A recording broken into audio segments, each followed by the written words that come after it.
The station clock inched toward 9:40 p.m., that liminal hour when platforms breathe out their last commuters, and the rails seemed to hum with secrets meant only for steel and sleepwalkers. The regional night train creaked, coughed a plume, and opened its doors to the handful of late boarders who rode because they had to, not because they wanted to. Night shift nurses, a subcontractor counting receipts, a quiet student in a denim jacket, and one man who paused to read the hand-lettered sign, "Expect delays," as if it were a warning meant just for him. The conductor, used to superstition, didn't smile. He had counted 106 passengers in his ledger by the time the whistle blew. He'd count again soon, because habit is how railroad people keep ghosts at bay. The route crossed old industrial towns and cut through a mountain tunnel that locals called the Lombard, a name borrowed and bent with time, like so many things on the line. Some said the tunnel had swallowed a whole train once, a century ago. An old Zanetti promotional run in 1911, gone in a bloom of white smoke, 104 souls vanished. Two survivors who jumped at the last possible second and later spent the rest of their lives trying to explain the inexplicable to people who only wanted a story to tell at dinner parties. No ledger ever reconciled it.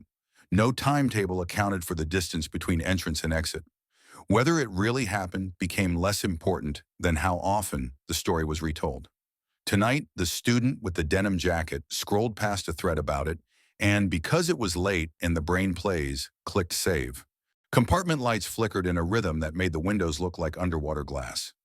In car B, a mother with a stroller fed crackers one by one to a toddler awake past Mercy. In car D, a contractor in a high-vis vest rehearsed an apology to a wife who had stopped answering after 7 p.m. And between them, in C-17, a gray-seated pair of strangers performed the social choreography of mutual invisibility. The conductor, name tag pegged crooked, whistle lanyard polished by thumb, moved down the aisle with the reflex of a man who had made himself a metronome. He punched tickets, nodded at excuses, and wrote in a small margin, "Count, 106, 2146, Camden." In the back of his mind, a newer story gnawed at the rails. A light rail car in another city, a young woman who never made it home, a knife, a crowd that wanted to help and could not bend time back. The headlines traveled faster than the trains now, and every corridor felt thinner for it. The inciting incident did not look like an incident.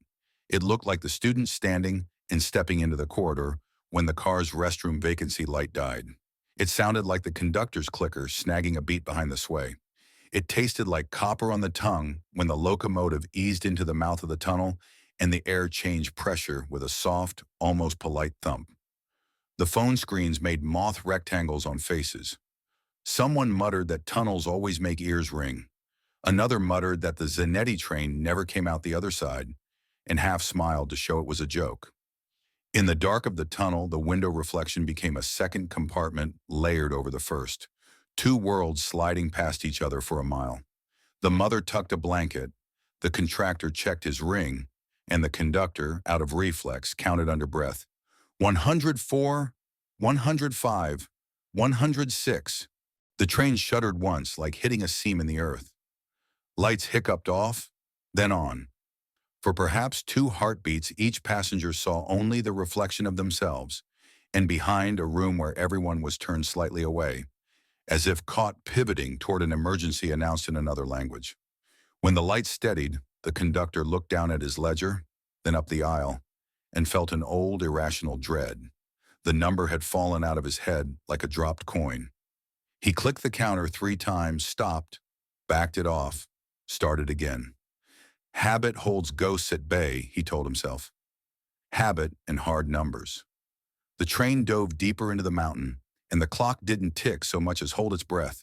When the train burst from the far side of the tunnel, the glass went briefly silver like a blink, and then the world was trees, a ravine, and the red wink of a distant radio tower, just as expected. The conductor exhaled, made a joke to an elderly man about mountaineers, and turned to resume the count he'd been performing since apprenticeship. He counted forward, he counted back. He counted slower, to be sure. He stopped at 104. He started again and ended at 104. The ledger did not argue, but the arithmetic did. 106 at Camden, 104 now. He was not given to panic. Instead, he curated it, placing one small stone of alarm atop another in a careful stack. Then he began to ask white noise questions in a calm voice. Anyone leave the car at the tunnel mouth? Anyone moving forward or aft during the blackout? Any seats newly empty? The student in the denim jacket looked at the seat opposite, the one that had been occupied by a woman with a green scarf, and realized he could not say when the scarf had ceased to be green and had become only a memory of green.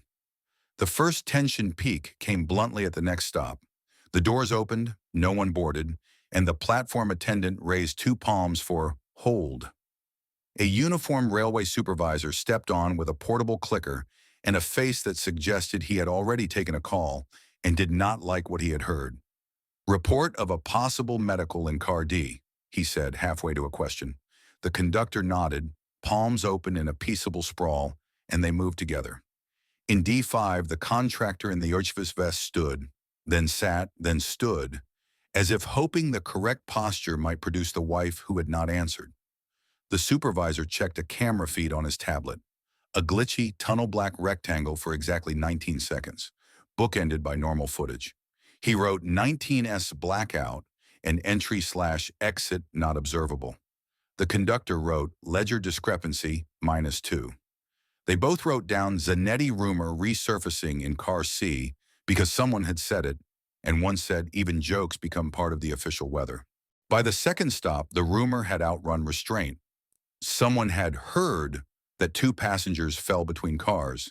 Someone else had heard about a trap door, a floor that swallowed feet, a lawsuit no one could source. A third voice said tunnels do weird things to phones, to memory, to math. The supervisor asked everyone to remain seated and calm while staff performed a head count and wellness check. This is not a crime scene, he said, and instantly made the car feel like one. The student with the denim jacket scrolled to the 1911 thread. Lombard, 106 down to 104.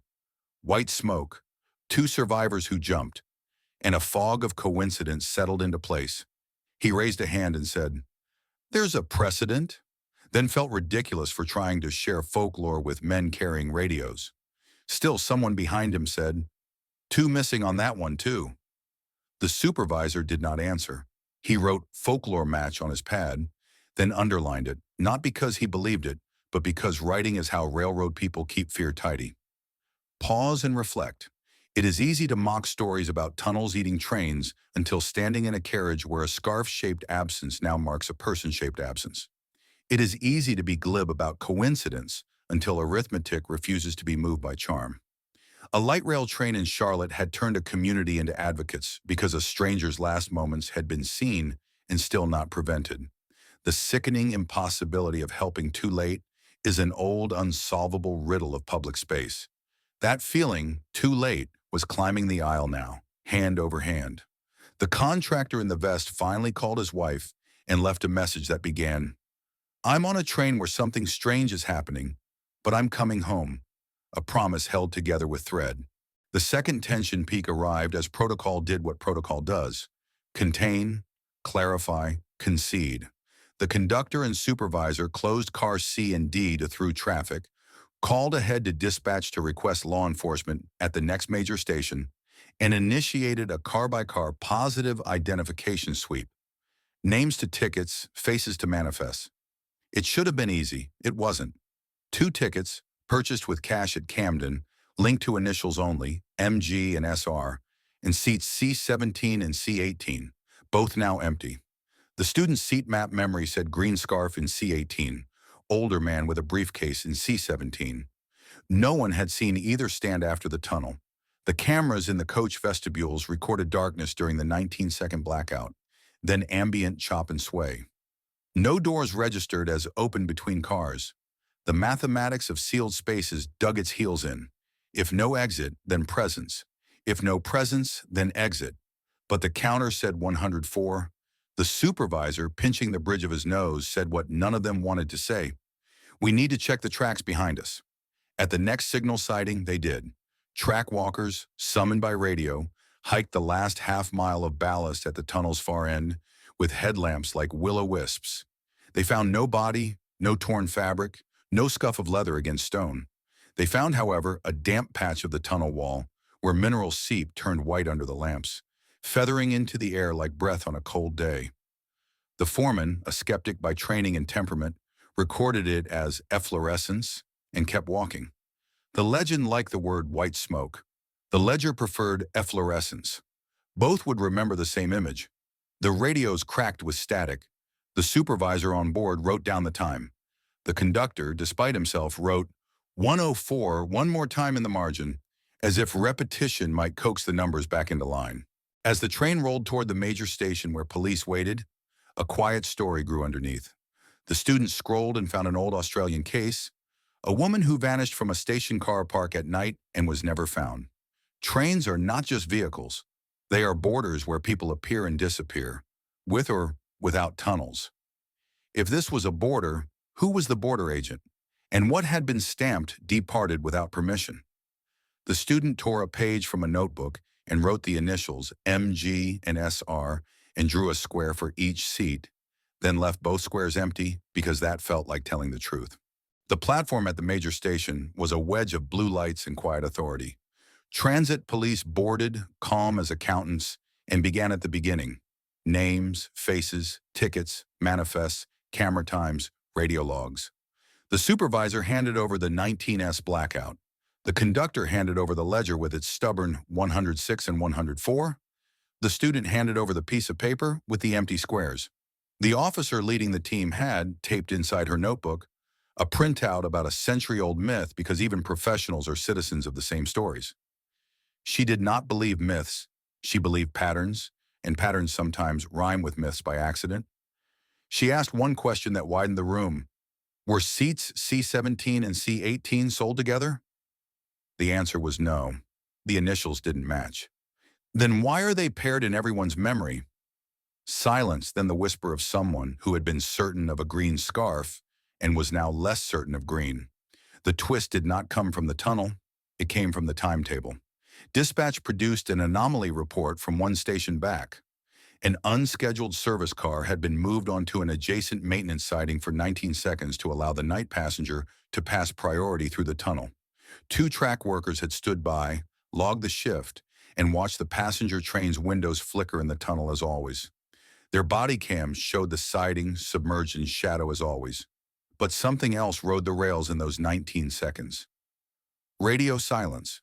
The officer traced the interference to a maintenance repeater near the tunnel mouth that had been failing for weeks in damp weather, intermittently blanking signal for exactly, or almost exactly, the time it took a train to enter, cross the threshold of static, and emerge again. Ordinarily, this mattered only to radios. Tonight, it mattered to memory. When radios fail, people begin to listen to themselves more loudly. The reveal was smaller than a legend once and larger than comfort permits. 2 separate passengers, MG and SR, had independently stepped into the vestibule during the tunnel transit. One, the older man with the briefcase, had gone looking for a conductor to ask about a sudden pressure in his ears and a ringing that wouldn't stop. He stepped into the vestibule, saw himself reflected twice, and flinched. In that flinch, he misjudged the accordion gap between cars and jammed a shoulder. He sat down on the folding jump seat to steady himself. The other, the woman with the green scarf, had stepped into the opposite vestibule because she thought she smelled smoke. She did what anyone does when uncertain. She took out her phone and opened the camera to use as a mirror, then felt foolish in the dark. In both vestibules, the lights died for 19 seconds. The doors did not open. The cameras saw nothing. When the lights returned, both had already decided to move. Forward for one, backward for the other, toward the nearest staff. At the exact moment the train emerged, at the exact second the world outside brightened and the reflections inside vanished, the conductor conducted his count. He did not count the vestibules, he counted seats. He did not count the 2 who were in motion, he counted the room at rest. He wrote 104 in haste, trusting the method that had guarded him for years. Within 2 minutes, both missing passengers had been intercepted by staff. One at the galley asking for water because his ear rang like a struck bowl, the other in the utility bay asking, with embarrassed urgency, for a bag because panic had made breathing a labor. Staff had correctly diverted them to medbay seats neither ticket had assigned them. They were, in that liminal span of minutes, both present and absent, removed from the ledger's logic, very much as still on the train. By the time the formal head count reached those bays, the impression of absence had calcified into a story. The ledger's 104 had become a floor the mind would not step through. There remained the rumor of white smoke. The officer took the track walker's note about efflorescence and the old myth's imagery and laid them side by side. She explained gently that tunnel seep ages into crystalline bloom and that headlamps make it look like breath where stone should be stone. In dry seasons, the bloom powders and drifts like steam in the lamp cones. The foreman, brought onto the platform to answer, nodded and said he had written that same line too many times to count. The student, absorbing this, didn't feel cheated. He felt human, embarrassingly prone to template matching, and too ready to fill absence with whatever story fit the shape. The conductor, finally hearing 106 confirmed on board, sat on a bench and rubbed his eyes until the ledger number stopped swimming. He would underline count vestibules during blackout in his manual tomorrow. Tonight he wrote 106 3 more times, a superstition of ink. Immediate aftermath moved briskly. Both passengers declined hospital transport but accepted observation. The line inspected the repeater and scheduled replacement. Operations flagged 19S blackout as a systems alert with procedures to freeze counts until full car sweeps, and the platform group dispersed into the ordinary choreography of night work, which is to say, heroism without audience. The officer tore the Zanetti printout from her notebook on the way down the stairs and tossed it into a bin, then thought better of it and smoothed it flat again. Stories are also part of the job, because fear travels at the speed of rumor and must be met with something that travels as fast. In the days that followed, the rail operator issued a press notice that read like a repair manual and a confession.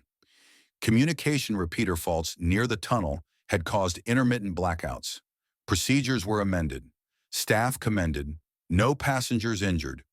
No criminal activity suspected. The rumor machine was less interested in memos than in math gone strange. But even rumor grudgingly yields to faces found again. The conductor taught a class to new hires titled Counting in the Dark, a lesson about vestibules, blackout windows, and the traps that open in the mind before they open in the floor. In another city, a family's grief over a life stolen on a train did not dissolve, because some absences are real and not recoverable, and safe systems alone do not cure what people do to people. Public transit is a covenant of strangers, a promise to carry and to watch over, and to not look away when looking away is the easiest thing. There is a moral here, but it resists slogan. When fear knocks, it often brings a story that wants to be believed because belief feels like control. The work is to check the repeaters, to count again, to refuse the seduction of the neat horror if a messier truth explains the night. And still, leave space for awe at how close things sometimes come, how 19 seconds can birth a legend, and how a legend, handled carefully, can be turned into a checklist that saves a life later. The last passenger, it turns out, is rarely a person. It is the version of the story that boards the mind and refuses to get off unless asked with care. Don't forget to subscribe to Real Mystery Reports for more strange, dark, and profoundly human stories. New true mysteries every day.